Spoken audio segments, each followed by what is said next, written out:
assume that at 78, your senses dull like old tools left too long in a drawer. Mine never did. I felt every finger gripping the handles and every tremor in the wooden boards as they rolled me toward the lake behind our small coastal town in Maine. There was no warning, no pause, just a low whisper saying, "A little closer," and then the sudden force of a hard shove. The world tipped forward. Cold water rushed over my chest, my shoulders, my face. I sank fast, my dress dragging me down, my hair floating out like a dark halo. Above the surface, their voices drifted through the water. Calm, certain, she drowned. Now we get the 11 million. Not my name, not worry, not remorse, only money. They thought the lake would silence everything.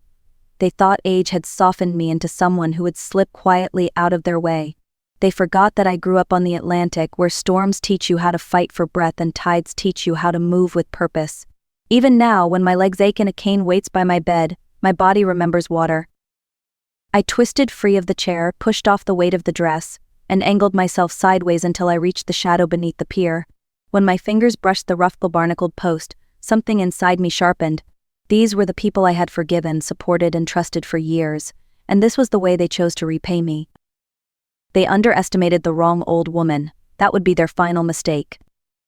I stayed hidden beneath the pier, the shadows wrapping around me while their footsteps faded down the dock. The water clung to my skin like ice, numbing my arms and tightening my breath, but I held still long enough to hear every word they thought the lake would swallow. Trent's sharp voice came first, brisk and impatient. Josh's shaky breathing followed, a nervous rhythm I had heard since he was a boy. And then my daughter Claire, silent. Always silent when it mattered most. She sank fast. Camera won't pick it up. It's done. They spoke about me as if I were a core finally crossed off a list. They never looked back.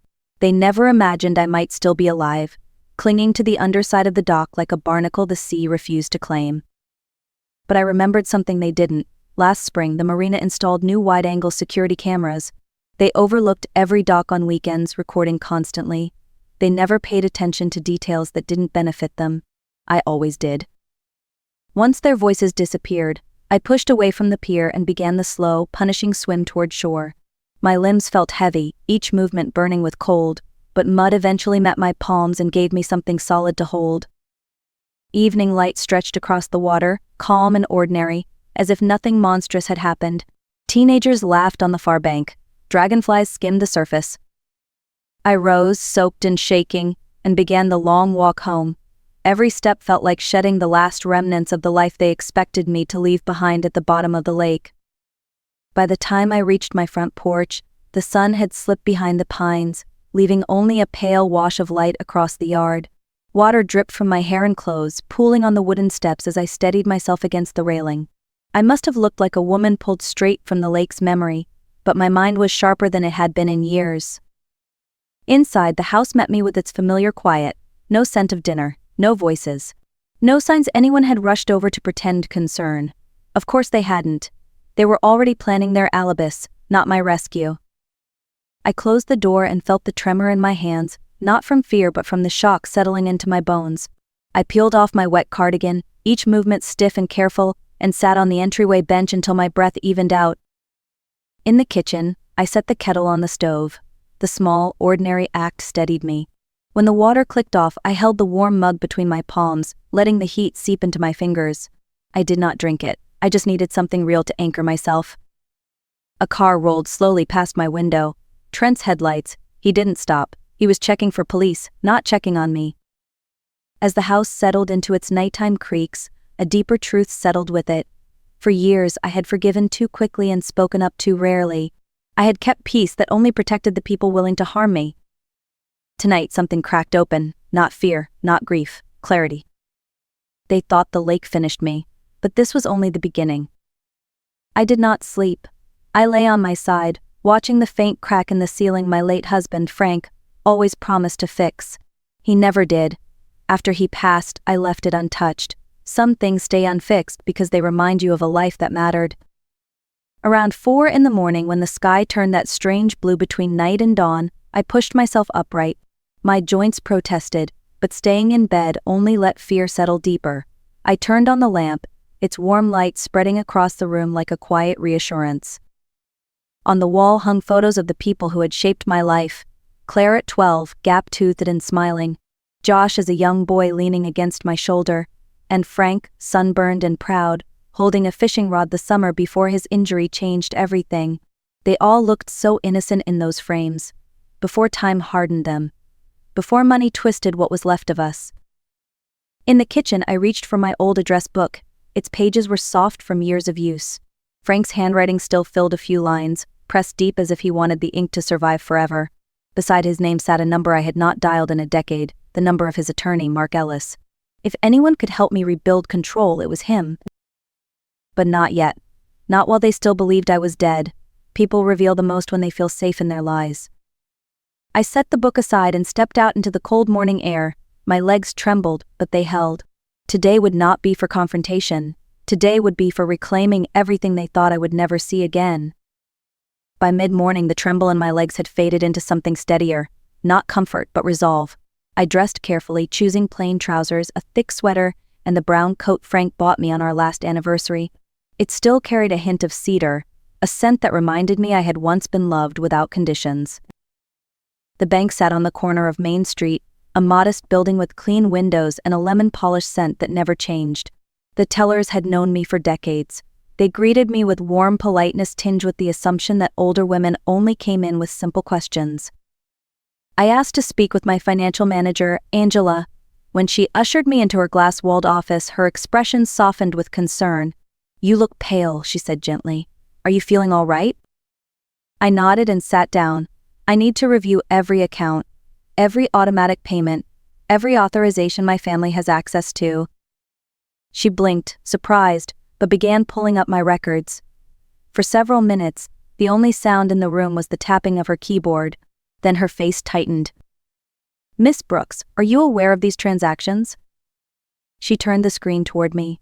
There they were, transfers to unfamiliar accounts, insurance payments I never approved, loan repayments tied to my name, subscriptions I had never heard of. All signed under a power of attorney document Trent convinced me to sign 3 years ago. I kept my voice steady. I want it revoked today, and I want every access point he has removed. Angela studied me, searching for hesitation. She found none. "We can begin the paperwork," she said. As I signed each form, a strange calm swept over me. For years, my signature had been used to drain me. Today, it was the tool that stitched my life back together. When the final page was done, Angela exhaled. "You've just cut him off completely." I nodded. It was long overdue. It was early afternoon when I heard the slow crunch of gravel outside my window. Not hurried, not panicked. Just the kind of walk a man takes when he is used to collecting favors from people too tired to argue. Josh stood on my porch, hands shoved into his jacket pockets, shoulders hunched against the cold. For a moment he didn't knock. He just glanced around, checking the driveway and the street, as if making sure no one saw him. The same nervous habit he had as a boy, only heavier now. When I opened the door, his eyes widened. He recovered quickly, but the shock was there. "Aunt Evelyn," he said, "I came by earlier. You weren't home." I stepped aside only enough for him to understand he was not being invited in. "What do you need, Josh?" He swallowed hard. "It's about the business deal I told you about. I just need a little help to stay in it. A small loan, just until things settle."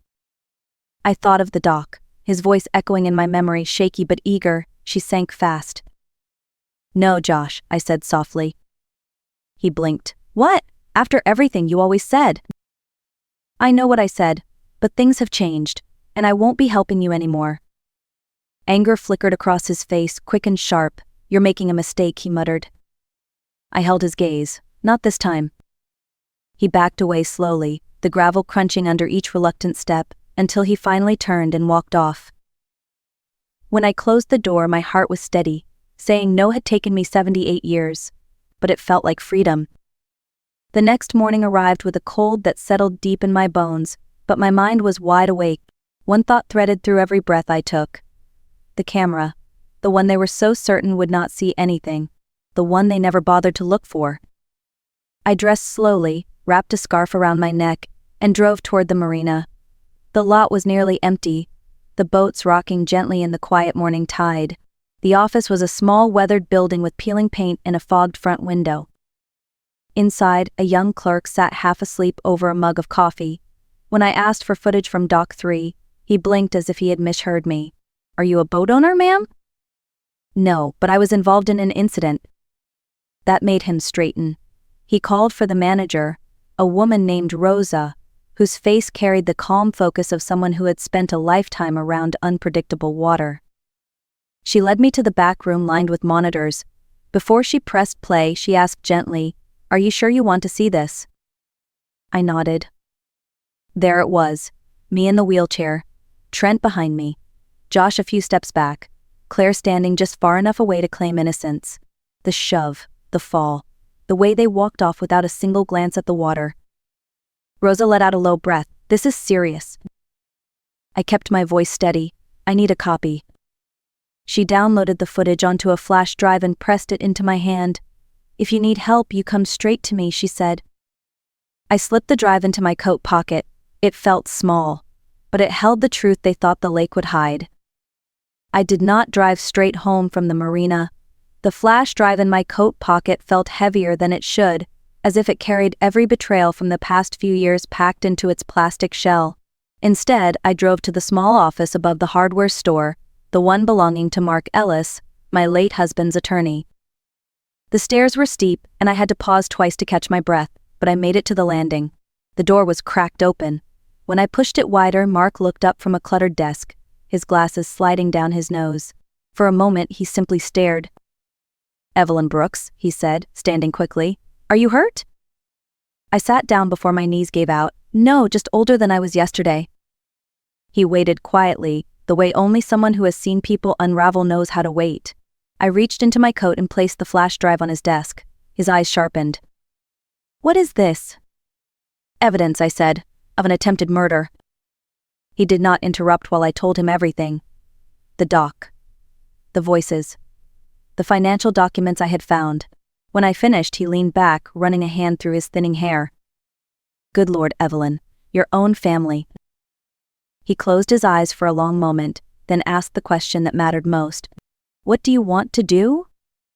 "I want control back," I said, "of my money, my house, my name." He nodded, already reaching for a stack of forms. "Then we start with protection. New financial power of attorney, naming someone you trust. A trust to shield your assets. Layers they cannot touch." I said the only name that made sense, my granddaughter Sophie. He smiled, a solid choice. When he locked the flash drive in his office safe, a weight lifted from my chest. Not relief, something cleaner, the beginning of getting my life back. Late that evening, just as the sky turned the color of cooled ash, I heard a gentle, familiar knock. 3 even taps, the kind of knock that belonged to someone who never wanted to startle me. Sophie stood on the porch with a tote bag hanging off her shoulder, cheeks flushed from the cold. "Grandma," she said softly, "you scared me today. I stopped by after work and you were not home. That never happens." She stepped inside without rushing, letting her eyes travel over my face the way a nurse checks for hidden bruises. "You look tired." "I am tired," I said, "but I am also awake in ways I have not been in years." She unpacked a container of soup and a warm loaf of bread from my favorite bakery. The simple kindness of it softened something inside me. We ate together in the kitchen, the house growing warmer with each quiet moment. After dinner, I rested my hands on the table. "Sophie," I said gently, "I made you my financial agent today, through Mark Ellis." Her eyes widened, not with greed but with worry. "Me? Are you sure?" "You are the only one I trust to stand beside me, not above me." She swallowed, blinking hard. "I have always been on your side, Grandma, even when I did not know how to say it." Before she left, she placed her hands on my shoulders. "Whatever is happening, you will not face it alone." When the door closed behind her, the house did not feel empty. For the first time in a long while, it felt supported. The next afternoon, I heard the roar of an engine tearing up my driveway, not the sound of worry. The sound of a man who feels power slipping through his fingers. Trent did not bother knocking. I opened the door before he could raise his fist. He stepped inside without waiting for permission, his face flushed, his tie crooked, his voice already trembling with anger. "What did you do, Evelyn? My access is gone. The accounts are frozen. I could not pay the property insurance or move any funds. Nothing works." I watched him pace the living room as if it still belonged to him. For years I let him walk through my home as though he were doing me a favor by managing my life. Not today. "You cannot just cut us out," he said, pointing at me as if lecturing a child. "Claire thinks you are confused. She said you have been acting paranoid." "She also told me she was sorry," I replied quietly. "It seems she has more than one story prepared." He stopped pacing, his jaw clenched. "What is that supposed to mean?" I met his eyes. "It means I remember everything that happened at the lake." A flicker of panic crossed his face. "You fell," he said quickly. "You must have slipped. You are remembering it wrong." I let the silence widen before I spoke. "There is footage, Trent. From the marina. Wide angle, motion activated." The color drained from his face. "There is no camera facing the dock," he whispered. "There is now." For a moment he looked like a man staring at the edge of a cliff he thought he owned. "We can fix this," he said suddenly. "We can talk like a family." "We stopped being a family when you walked away from the water." He backed toward the door, breath unsteady. "You will not get away with this." "I already have," I said. He left the door hanging open. I closed it myself and slid the lock into place with a steady hand. The police came the next morning, pulling into my driveway with their lights off, as if they already sensed the weight of what they were walking into. Sergeant Miller and Officer James stepped out, their expressions careful, professional but curious. They told me they had received a call from Trent, who claimed I was confused and making alarming accusations. I invited them inside and set the flash drive Mark had secured for me on the dining table. "Before you ask any questions," I said, "you should watch this." Officer James plugged it into his tablet. The room filled with the quiet hum of the recording. None of us spoke while the footage played. The wheelchair, the shove, my body hitting the water, the three of them walking away. When it ended, Sergeant Miller exhaled slowly. "Mrs. Brooks, this is not confusion. This is attempted homicide." Their report moved quickly, too quickly for Trent and Josh to adjust their stories.